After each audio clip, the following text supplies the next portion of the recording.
Hello, internet friends. Welcome back. So today there has been a new update with the Globe and Mail concerning the Jack and Lilly case. Word is they are now bringing in cadaver dogs, and I do have a 30-minute voice message from the Globe and Mail that you would be very interested in listening to. It kind of goes in more detail with the interviews that they did with Daniel, Malaya's father, with Cheryl. So stay tuned and we'll get started here. Before we do, please make sure that you are subscribed and like this video. That way you always get this information as soon as it comes out.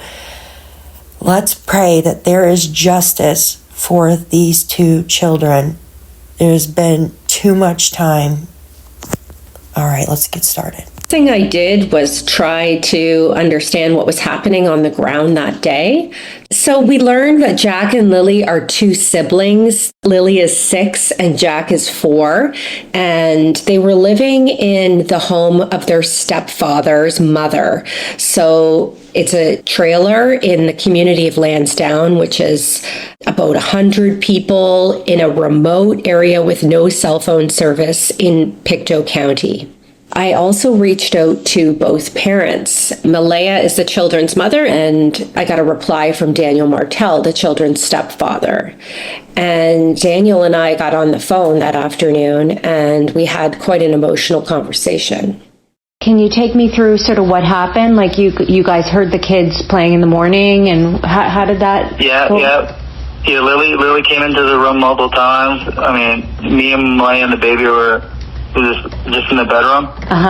And Lilly came in multiple times, so I seen her that morning. And Jack was out playing in the kitchen, I'm guessing, and they slid open the back sliding door. It's almost like silent to hear it slide open. But they slid it open. The boots were right beside the door, and just proceeded to, I'm guessing, play outside, and then they must have just got out to the back fence, and then they were gone. As soon as I seen that they were gone, I immediately jumped in the car, did all the dirt roads, did all the culverts, checked over the rivers, the streams. I did everything. I did anywhere the vehicle could take me, I did.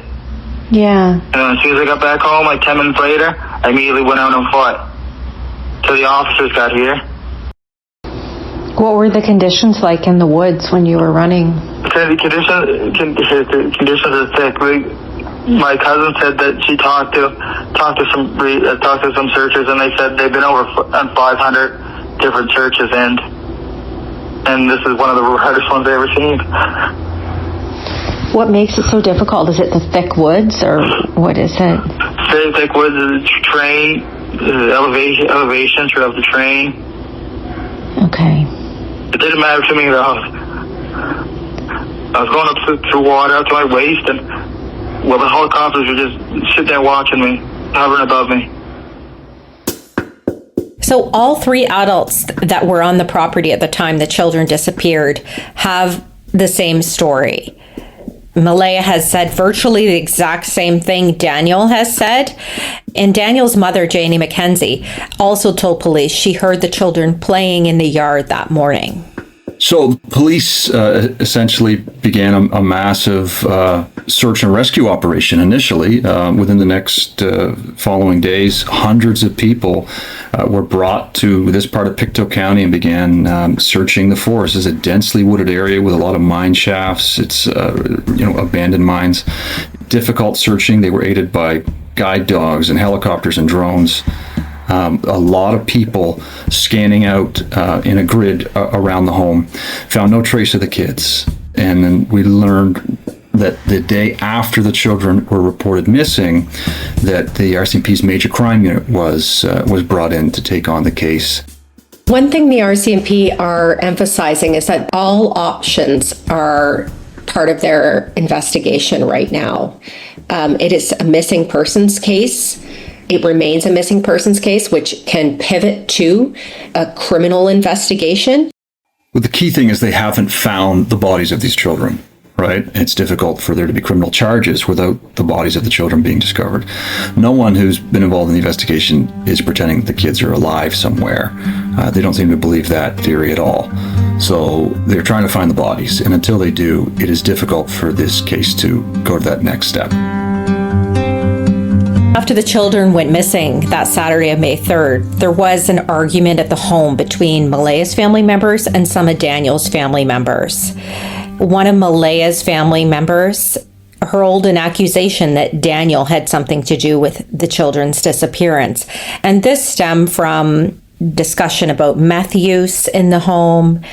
Daniel told me about the fight on the first day I met him. And I also learned that his mother, Janie McKenzie, kicked Malaya's family members off the property.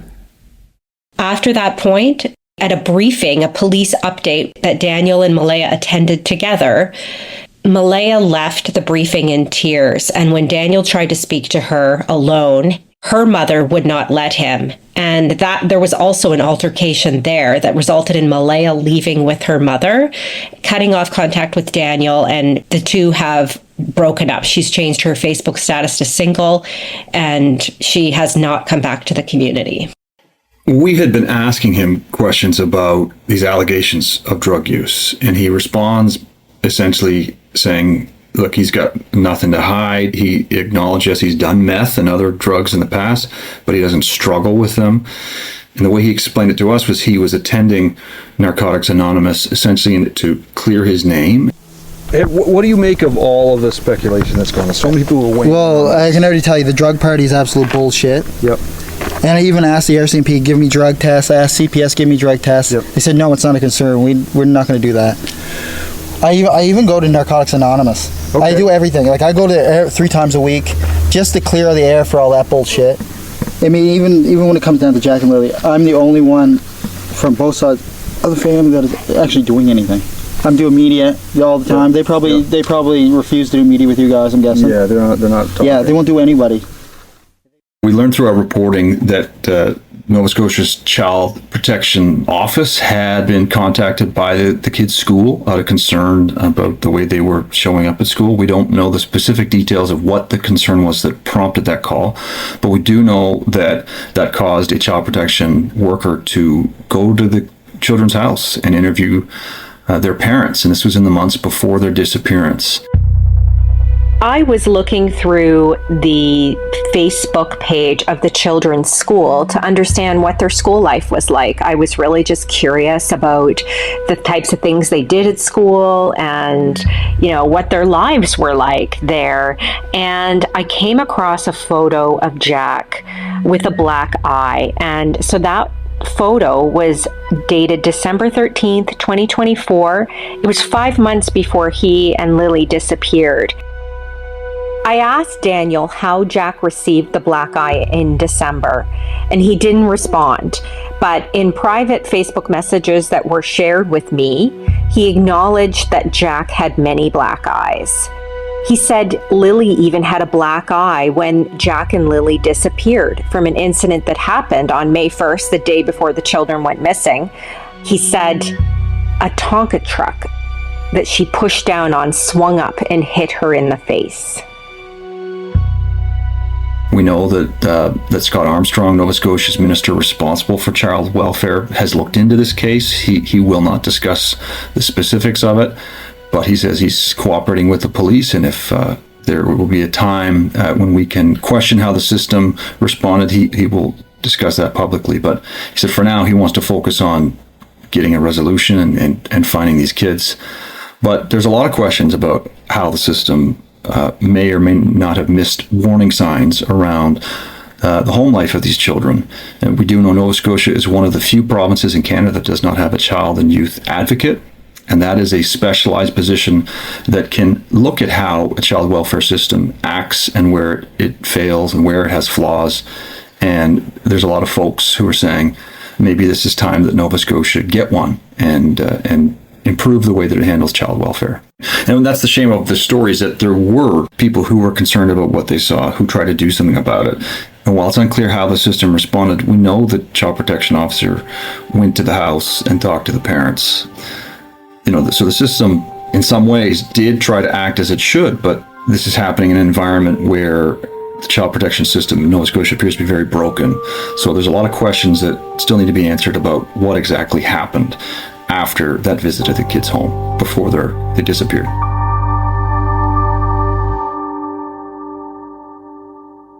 Well, 4.5 months later after Jack and Lilly disappeared, the country is baffled, and frankly, the online community is obsessed with what happened to Jack and Lilly. There are so many conspiracy theories. There are a lot of theories as well based on some of the facts, some of the interviews that have been out there. And all of it has just led to this voracious demand in the face of what really is a vacuum of information from police in the case. All of a sudden, there's more vehicles coming through the area, people slowing down in front of homes, taking photos, sending up drones. For the people in the community, it's become unnerving in other ways. Daniel's father, Earl Martell, for instance, has been followed and, videoed, had a verbal altercation with an online creator. This same online creator showed up at the home of Malaya's mother, pretending to buy a horse trailer that was advertised online, and surreptitiously recorded a lengthy conversation with Wade Paris, who is Malaya's mother's partner, about the case, and then posted that online on TikTok. And it's totally different from the rules that we subscribe to, that we adhere to as journalists. And that became fodder for many YouTubers who have dedicated their shows, their crime shows, to solely focusing on Lilly and Jack.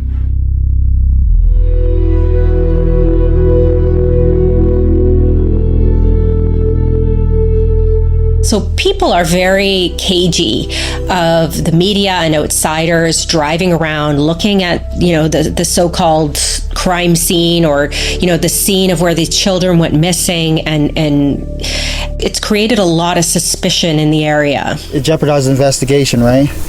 People have already made up their minds. Yeah, I know. What is that like? Well, I get messages every day. People still call me child killer. You killed the children. Where are the bodies? I get that every day. I can show you guys, and it's absolutely disturbing what people say. People are sending you Facebook messages? Yeah, constantly. I'm sorry, Dan. Constantly. I just ignore them. What do you want those people to know? Those folks who are reaching out to you? Are these strangers? Are these people that know you? No, they're all strangers from all over the world. It's really? Worldwide, yeah. And just sending you a message on Facebook saying... Yeah, because I always keep my messages open so anyone can message me. That's why it takes me so long to get back to everybody, because I have hundreds and hundreds of messages. That kept coming up was, where is the children's biological father? And so in searching for him and his role in their lives, we found his mother, Belinda Gray. When we arrived, she was out with her sun hat on and her gardening clothes. And that's what she does all day to help take her mind off her missing grandchildren. And as soon as she saw us and I introduced myself, just tears came to her eyes. Like, she knew what we were there for. And you could tell she's just carrying the sadness of this mystery with her every moment of the day. We haven't seen the kids in almost 2 years now. Yeah. I'm sorry. That we had a pretty good relationship up until that point. That after the separation of Malaya and my son, it was not a good separation. That my son distanced himself from the children. We didn't have to agree with that. It was his decision to make. But Malaya knew that this will always be a second home for that. They were our grandkids, so she was more than welcome here whenever she wanted to come by. What do you remember about the kids? Like, how do we describe them to people who never met them? They're lively little ones. That Lily is full of life. She's into everything. She's into everything, and she's really girly. But yeah, she used to, whenever she come to visit, she got so used to seeing me in my hats and wearing glasses. So I had to take an old pair of glasses and break the lens out of them so that she could wear them around the house. She liked dolls, she liked stuffed animals, and she just had this prim and proper way of almost like she was posing all the time. But she always reminded me of a little girl that lived in her own dream world. She'd play with her toys and she's chattering away to herself. Now, Jack didn't overly talk a whole lot. He was a very quiet little boy. Okay. He was a very quiet, shy little boy, very reserved. At least up until that age, very reserved. But he quietly played with the toys, and he liked the stuffed animals. He played with them, and he loved the toy horse I had there for them. How did you hear that they had gone missing? We were in Halifax when we got the news. The mother of another grandchild I have, I guess she's seen it on social media. So right away, she sent a message. It was quite a shocker. I don't think you can make anybody understand. What struck me about Belinda is that she understood and described a change in Malaya that she noticed over the last few years. I thought her gift was being a mom. That I really thought that was her God-given gift, that she seemed to just breeze through it. She was actually everything a grandmother could want for a mom. Really? Okay. She was an excellent mom. An excellent mom. She didn't raise her voice. She had more patience than I had as a mom. Wow. And so, what do you think happened? Things started to change when she met Daniel. Okay. That she had told us about meeting him, and that she did believe it was going somewhere, so I was happy for her. And I told her, well, as long as he makes her happy, because kids are happy if mom's happy. Yeah. And we kept in communication that the kids' birthdays and Christmas, that she was staying with her grandmother at that time in Truro. Yeah. So we would go there to drop off the kids' birthday gifts or Christmas gifts and visit with them. Then we noticed that it started to change a bit. And what kind of change did you notice in her? She started to get distance. That the last visit she had them here, that was in the summer before Jack's birthday, so that probably would have been around July or August. She did make the comment that it bothered Daniel coming to visit us. That he assumed that she was coming so she could run into Cody. And I thought, well, I mean, they're only young, so we made it clear that, look, if he's got a problem, bring him too. Do you think that the reason why you haven't seen them in the last 2 years is because of that?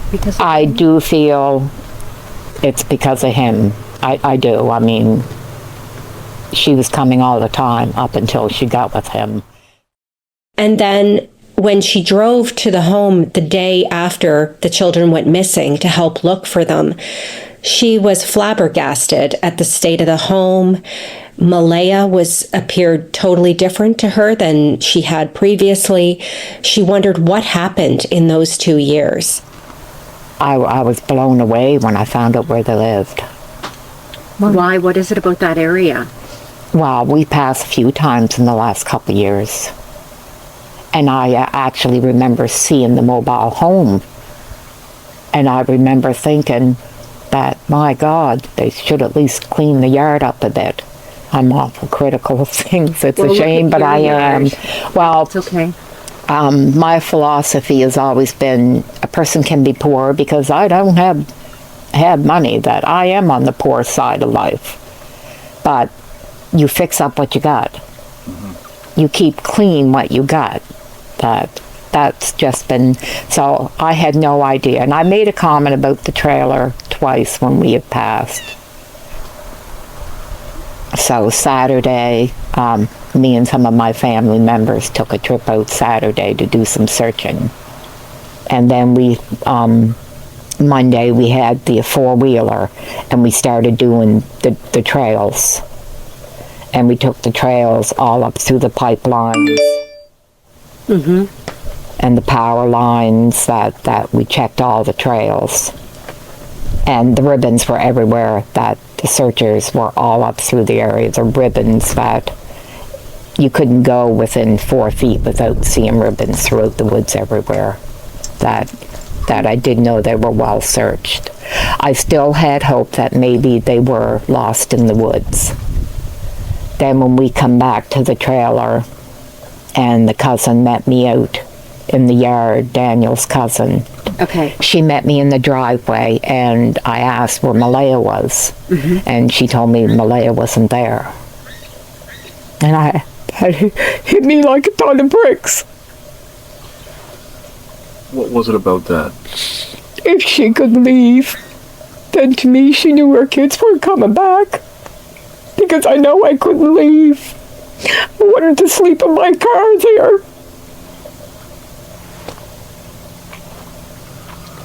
So I wanted to go home then because to me that answered my question, that she knew they weren't coming back.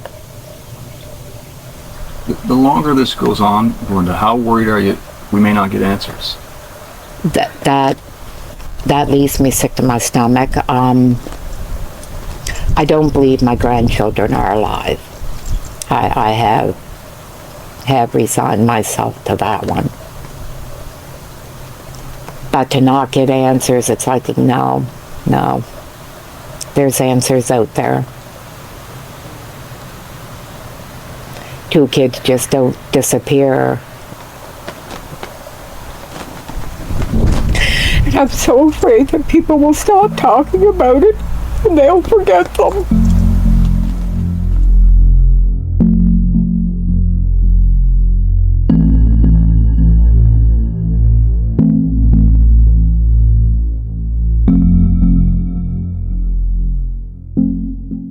So in August, the Globe and Mail and other media outlets received 13 documents. Whenever police need to, get a warrant or make a records request access, they have to get an authorization from a judge. And in this case, police had all of those authorizations sealed because of the open court principle, and anything filed in the courts is supposed to be accessible to the public. The Globe and Mail, along with 2 other media outlets, made all of those authorizations sealed because of the open court principle, and anything filed in the courts is supposed to be accessible to the public. The Globe and Mail, along with 2 other media outlets, made an application to unseal those documents. And so we successfully did. Some of the information is redacted, but there is quite a bit there. And the records requests were to request parents' bank records, cell phone information, video surveillance from companies to corroborate information that they had already given police. And so some of the information that we found that stood out for us in these documents was that police collected the toothbrushes from the home, that they found a sock and children's boot prints in the woods, that they went to lengthy avenues to identify as being the same type of boot Lilly was wearing at the time she went missing. The documents also showed that Malaya and Daniel's polygraph tests were found to have been truthful, and that at that time, police did not believe Lilly and Jack's disappearance was a criminal act. Another key thing that came out in the documents is this pink blanket that, has come up in other stories we've reported on. And the key thing about this pink blanket is that it was found a kilometer from the trailer where Jack and Lilly disappeared from, and it's perhaps the only physical clue in the case.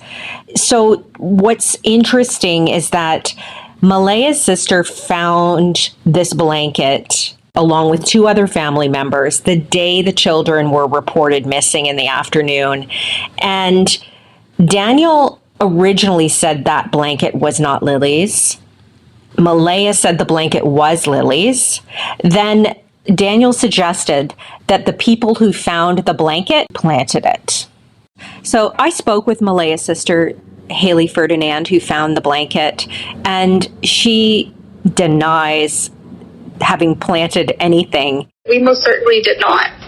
And that's on everything I have, the person I am. I would not do that in the midst of, to obstruct a case for missing children, regardless if they're related to me or not. I would never. So why do you think Daniel is suggesting that you planted it? He told that to me as well.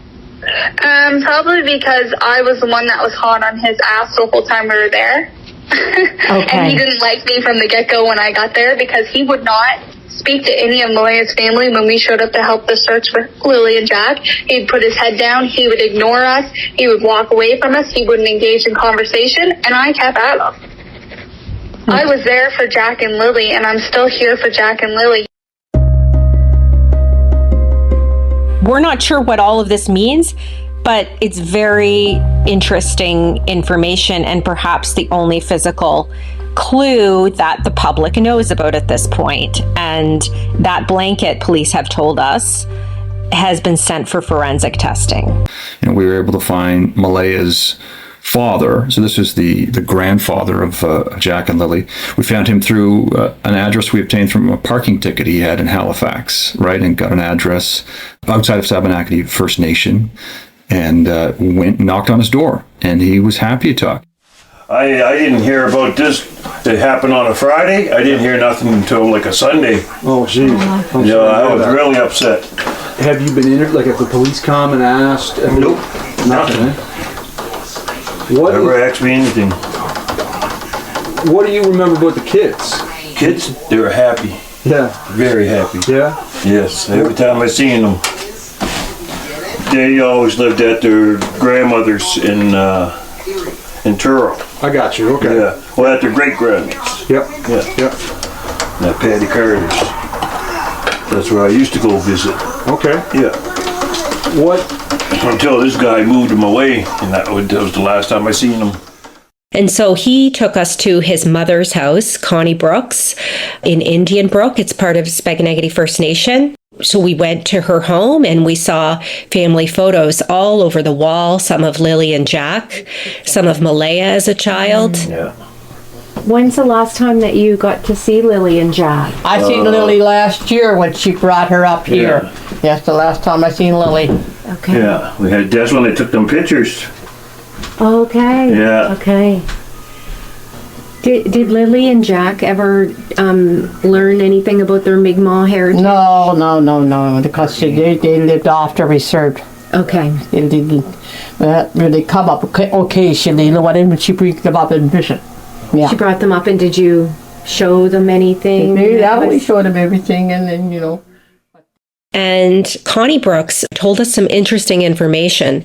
Malaya had been there to get her status card updated, so she is a member of the First Nation. And she visited her grandmother and other relatives, and her grandmother asked her about her relationship with Daniel Martel. But I asked her, did he hurt you? She didn't really say he hurt her, but he held her down. He held her down and took her phone on her, and she couldn't talk. She couldn't use the phone. Yeah, I mean, we can't remove that. The kids, they have Indigenous heritage, and they're on their mother's side. Their grandfather is a member of the Mi'kmaq community. The kids do not have official status with that community, but certainly the Mi'kmaq community has been involved in the search and providing legal assistance to their mother, so it is a part of the story.